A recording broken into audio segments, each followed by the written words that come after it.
He's quite a methodical rider. A bit like an Bastianini last year when he chased down Pecco Bagnaia. Maverick gets stronger as the race goes on. We could have a really good finish here, because I also feel like Pecco Bagnaia is managing things at the front in terms of his pace. 39.3. We know he could run in the 38s. The fact that Jack Miller is sticking in here a little bit with Alex Marquez. 2023 and MotoGP is gone, and look at the look from Ducati from the front on the grid. Jorge Martin down to someone. He got so tight between them all, and it looks like it might be Miguel Oliveira who's going to lead them through. The home rider taking the lead. Martin quickly back at them. Marquez up into third place once more. Marquez. Marquez was hit there. He's going to surely run wide in turn 3. That's a big line for Marquez. More contact.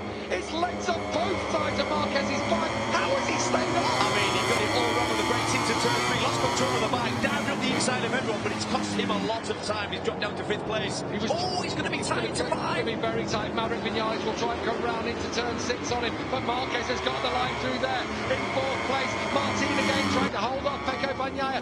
All the while, Miguel Oliveira leads the Portuguese Grand Prix. Remember when he cleared off the first lap we came in? The fans will be loving this one as we go on board with Marc Marquez. I can hear them.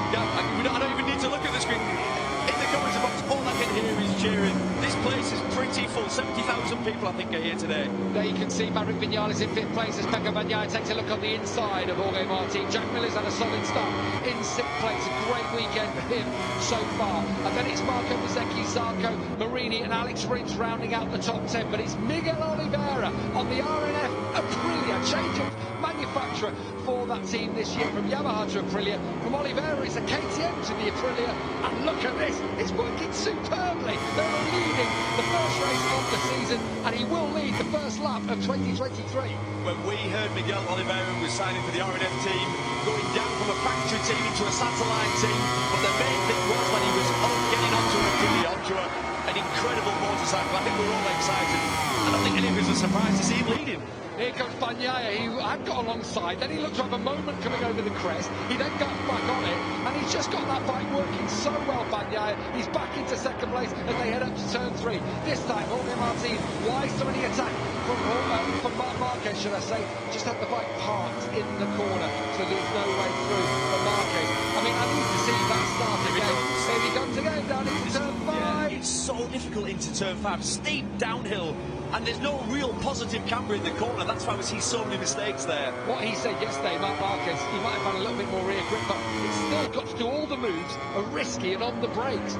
Joan Mir, reminder, has a long lap penalty after his collision with Fabio Quartararo yesterday, and it's got worse for Quartararo after he was nerfed out yesterday. He's dropped 5 spots, the biggest loser actually from the start of the grid, and he is back in 15th place. The shot at the podium surely has gone for Fabio Quartararo. Disastrous start to the year for him and Yamaha. Yeah, and look at his teammate Gap riding round. Frankie Morbidelli is in last place. He's already 4.5 seconds behind after one flying lap. I mean, it's difficult times for Yamaha. And that's the problem when you only have basically 2 bikes on the grid. You don't have a lot of information.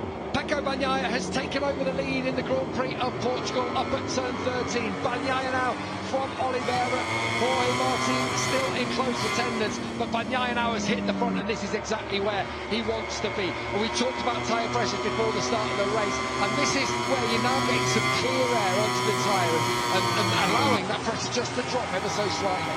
Yeah, absolutely. Once the front tyre pressure starts to go up, it gets hotter and hotter. There's not a lot you can do. You've actually to try and, create a gap between yourself and the person in front. So all the riders, the heat today. Oh, Marquez! It's a massive mistake. Big mistake. He clipped the back of Martin, then he hits the side of Miguel Oliveira. It looks sore for him. He knows he's made a mistake there, and Marc Marquez has gone down and out of the Portuguese Grand Prix. And it's Miguel Oliveira who's clutching his leg. Marc knows. Marc will know then that he has clipped the side, and immediately Santi Hernandez looked across to the rest of the crew. He got it wrong, clipped the back of Martin's bike. Talk us through it, Neil. Yeah, well, he's always trying to make up time on the brakes. He says it's the only time. Look, he's going in so fast, too fast. I mean, these are the best riders in the world. If you're closing the gap that quick, you've got it wrong, and he got that majorly wrong. And that's a huge impact there. Poor Miguel Oliveira. And, of course, Jorge Martin, whose race is completely ruined. I've got a feeling there might be a penalty coming the way of that side of the Repsol Honda garage, like it already has for Joan Mir. I bet Jorge Martin's right leg is pretty sore as well, because he really clattered into the dangling leg of Jorge Martin. He knew he got it wrong. He was trying to take evasive action. Yeah, diving to nowhere to go. Yeah, you're so right. Diving to the inside to avoid contact. The problem is you're going into a dead end because it's such a slow corner. It's a 180-degree tight hairpin. So basically, that's why you go right into the side of riders. Jorge Martin had to rejoin, but avoiding Miguel Oliveira, who's still prone out on the track. This will be interesting, actually, when we go around here. The yellow flag is being waved on this part of the circuit now. Fastest rider on circuit is Alex Marquez, but Martin's rejoined back in 16th position.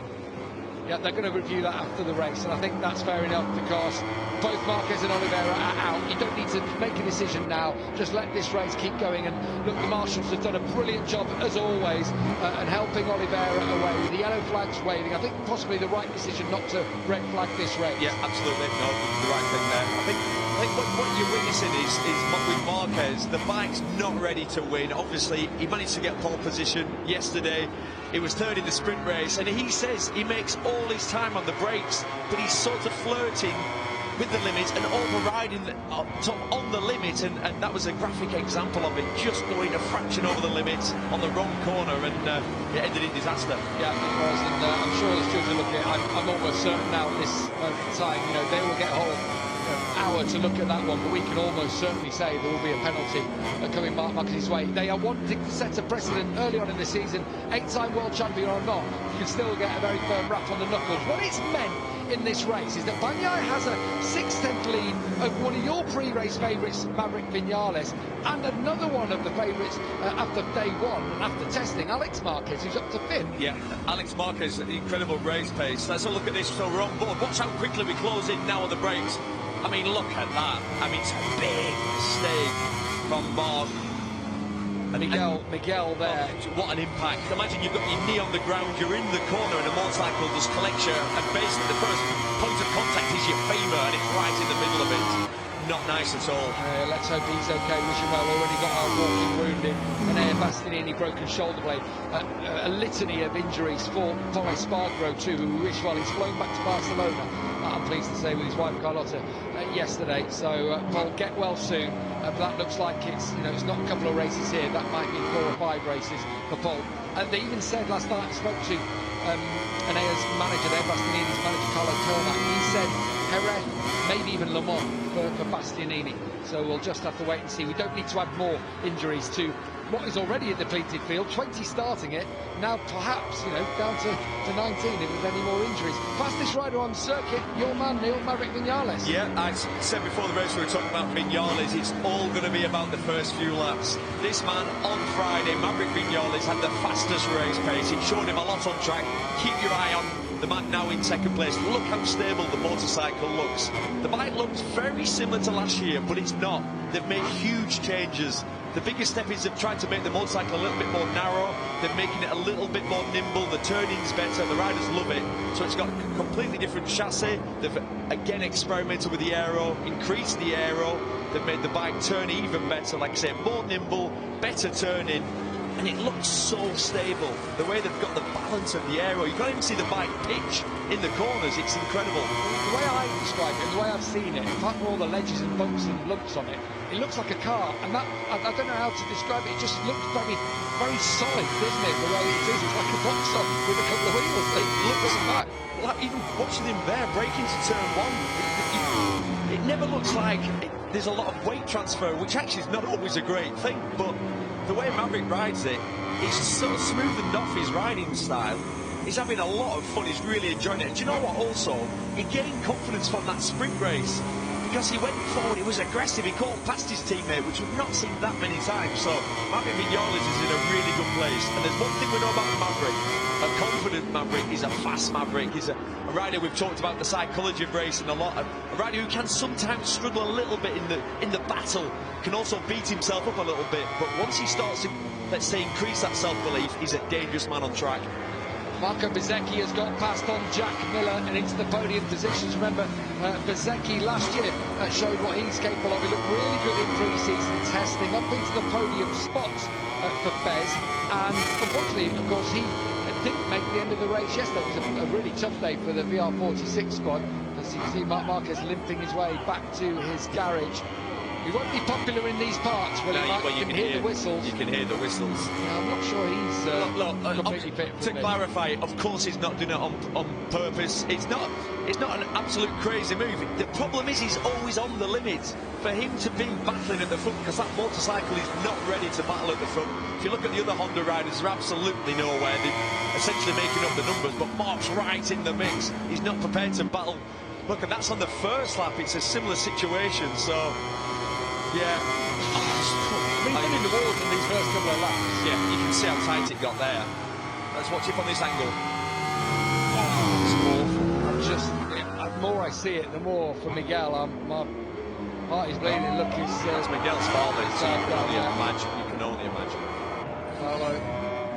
Just watching our frustration. We just hope that Miguel's okay. Oliveira has gone to the medical centre, we're being told, for a checkup. Your leader in this race is Pecco Bagnaia, as things do start to settle down ever so slightly. Looked like a little bit wide there from Jack Miller under pressure from Alex Marquez. Remember them doing battle for Moto3 glory back in the day. Never any love lost between them back then, and I think Marquez got past. Yeah, it looks like in the back of the picture that Marquez has got through. Alex Marquez, we said, before even coming into Portugal, planting him as a shout at the podium.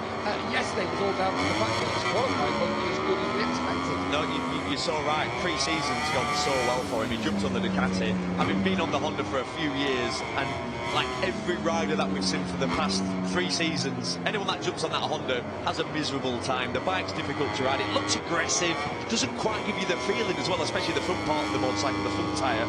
If you sign for Honda, you're signing up to have a difficult time. You know you are going to crash a lot. He says the Ducati gives him a lot more feedback, so we're not surprised to see him up there. You might be at home. Yeah, I mean, how many people got in touch with you and said how lucky he was to get this ride or whatever. We all know that what he was on last time and what he's capable of. He's the double world champion, and he's up in 4th place past Jack Miller on the KTM. Remember, he's taken over the bike that's been ridden by Enea Bastianini, although it's more Bagnaia's bike from the end of last season, the one that he's riding. It's really hard to tell actually where we're at in terms of which Ducati's got what. Really, in theory, you've got factory bikes at the factory team at Ducati and the Pramac team, and the rest are on last year's packages. That's essentially, but every single one of them looks to have little bits and bobs here and there. Yeah. It's a real mishmash of a package.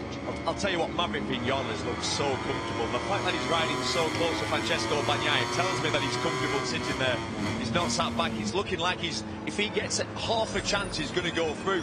And there's one thing about Maverick, he can lead.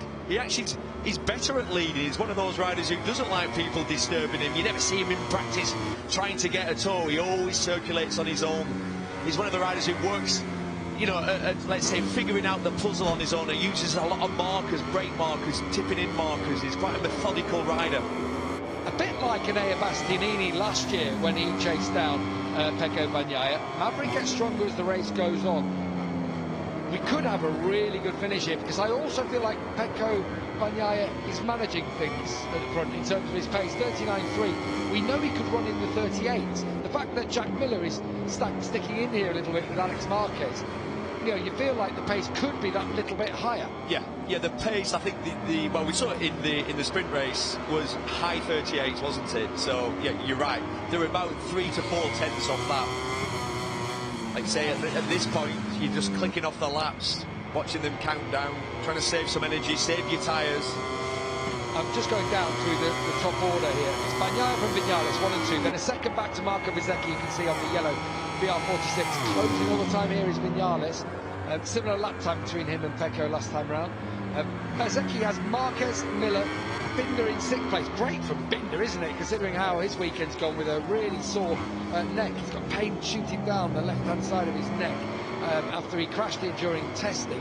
Then it's Zarco 7th, Marini 8th, and then a second back to Aleix Espargaro. A little bit disappointing in 9th. Top Japanese bike in 10th is Alex Rins ahead of Fabio Quartararo. Wow. I mean, that just tells you the story of where the European teams, obviously Aprilia and Ducati, KTM have worked hard, made a massive step, and the Japanese manufacturers, I mean, they're over 5 seconds they're in a separate race, aren't they? Why? Why is that? They are, you know, we always thought, we know, we've been in the era of Honda and Yamaha and what have you, and they were the technological innovators, you know, and in every aspect of life, and especially here in motorcycle racing, that has changed, hasn't it, over the last few years? Yeah, well, I mean, the Japanese manufacturers were ever so slightly slow to react, maybe, let's say, compared to Ducati, and then Aprilia copied Ducati. It's like, we need to go in the direction of working more, certainly with aero, and working on the electronic side of things. That's definitely where the European manufacturers have seemed to gain an advantage. A bit agile to make those changes. And what happens now, with there's so little testing, that if there is a gap, it's really difficult to drag that gap back, and that's what we're seeing with Yamaha. Look, they needed more speed, they found more speed, but they've got an inline 4, which essentially makes its lap time more from corner speed, so they've got a bike that's capable of running the same lap times, same race times, but it's actually not the bike you want to be on, because it's harder to race unless you start from the front. Saying that, the last race was won by an inline 4. Exactly, and it started from the front, didn't it? As in, Rins led every lap. Did he lead every lap? He got there early, didn't he? Yeah, and if you can get to the front on an inline 4 and just do nice, clean, sweeping corners like people like at Valencia, you are hard to beat. And well, Rins won 2 out of the last 3 races. Obviously, Phillip Island, a corner speed style track, so it's not necessarily that you can't win on an inline 4. It's just difficult when you're battling against so many V4s. Fastest rider on circuit is Maverick's teammate, Aleix Espargaro, the captain of Aprilia. We had the feeling that maybe the captain was under pressure from the vice-captain at the start of this season, and you can see why, because Maverick Vinales has just looked great here. Do you think, how much can we read into this opening first few laps of a race? Bear in mind, they've been testing here a couple of weeks ago, they've had a couple of days, they've had a sprint event. This is just an opening round, isn't it? I know there'll be people, though, going, let's forget about it, because, you know, Pecco's at the front and Ducati are, going to win this one easily. There's a long, long way to go, isn't there? And some tricky events, such as Argentina and Austin, coming up next. No, I think that's the main point you've just made, is we're going to some really unusual tracks. When we go to Argentina, the track's incredibly dirty. It hardly ever gets used. So it's a rider that likes a bike moving around a lot. I don't actually Mark's gone to apologise there. Pressure, and then he's found himself riding over the limit. This is some battle there. This is Aleix Espargaro again, looking at the rear of Zarco. I mean, we all expected big things from Zarco, and here comes Aleix Espargaro. Nice move. Got it stopped, didn't go wide, aggressive. It's that stability, isn't it? Yeah, he's still got a bit of tyre underneath him. Alex Marquez has got back in front of Binder. It's a brilliant battle, isn't it? Although, unfortunately, not for any silverware, as Zarco's got to run wide there. It's going to open it up for Quartararo with the corner speed. Not quite. Not quite. Behind this lot, Alex Rins now up to 10th. Mir in 11th after his long lap penalty. So Joan Mir's first ride is a factory Honda man. He's only going to be picking up 5 points maximum, I think, for that one. There is Zarco in 7th, in 8th, sorry, because Aleix Espargaro's got back into 7th. Then Jack Miller behind Binder and Alex Marquez in 4th. These are your leaders. Pecco Bagnaia from Maverick Vinales. And this is the point of the race where you get to, if you're Maverick Vinales and you've tried everything, you've tried to push him, the gap's about a second, and every time you up the pace, Bagnaia ups the pace, and you start to think, surely, Neil, 20 points is a really good start. Fantastic. Where do I sign that contract? I think I'll take them. I think you're exactly right. Literally 2 laps ago, Bagnaia is a second up the road. You've a second, just over a second, 1.4 seconds over the guy behind you. Yeah, do you know what? Oh, Binder lost his, got it out of control over the crest onto the start and finish straight. His legs came flapping off. Yeah, definitely Vinales. If I was him, I'd be thinking about taking home 20 points and a nice shiny trophy. Turn 3 here for Aleix Espargaro. Is there a go this time? No, not on Jack Miller. Every time Jack's bike is like crossed up going into the corners, you feel like surely he's a sitting duck for Aleix Espargaro. Yeah, and Jack said he actually almost likes it like that. He's been working on that. It's made him feel comfortable. It's allowing him to get the bike stopped. And turn here comes Quartararo. Thought about it. A French battle back there. Unfortunately, it's for 8th place between Zarco and Quartararo, who, mustn't forget, were championship leaders pretty much at this point last year. I mean, early on in the season anyway. Still at round 1, Ralph Fernandez has crashed out, and that means Frankie Morbidelli will be up to 2 points. So all the finishers will get points today.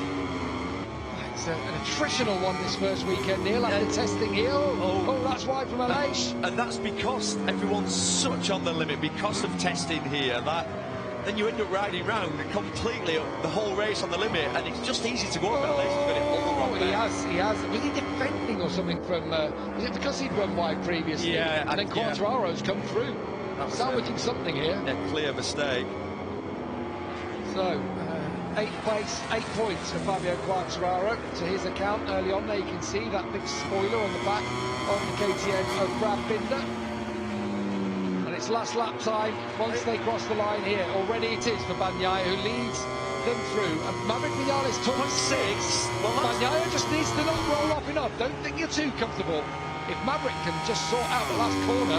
Yeah, I mean, point 6 is doable, but it's Maverick, where if it was a Binder or I don't know, like a Marquez, you feel like he would risk it. I think Maverick's a little bit more too calculated, where he'll think, let's not risk too much. 0.5 through sector 1 from Maverick Vinales. Still the battle rages for 4th. Alex Marquez was behind at the line, but he's back in front to go. Binder and he's been pushed wide there, and he's out to the dirty part of the track. Can he put it back round? He has done. He does really well to recover there. But Johan Zarco on this last lap. Where's this come from up into 6th place, having got through on Jack Miller?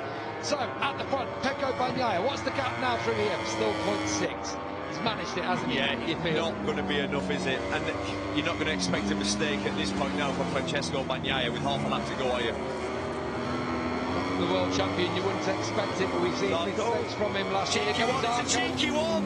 It's a late one. The Binder will hang in. Binder will hang in. Oh, that's brilliant from Johan Zarco. Right, but what's his fate? Binder's definitely going to throw it back up the inside. No, he hasn't done. He hasn't.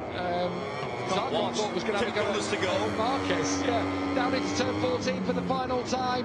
Already, Pecco Bagnaia is going to be heading towards the finish line on the inside. Zarco. Incredible! Oh my goodness, and Marquez almost goes out of the seat. Brilliant from Johan Zarco. He's picked up 4 spots on this last lap, pretty much. Zarco's going to go up to 4th place, and Pecco Bagnaia wins the opener in 2023. 2nd Vinales, 3rd Bezzecchi, and what a finish for the Frenchman Johan Zarco. He's picked up 4 spots on that last lap. What an intelligent race. He was nowhere but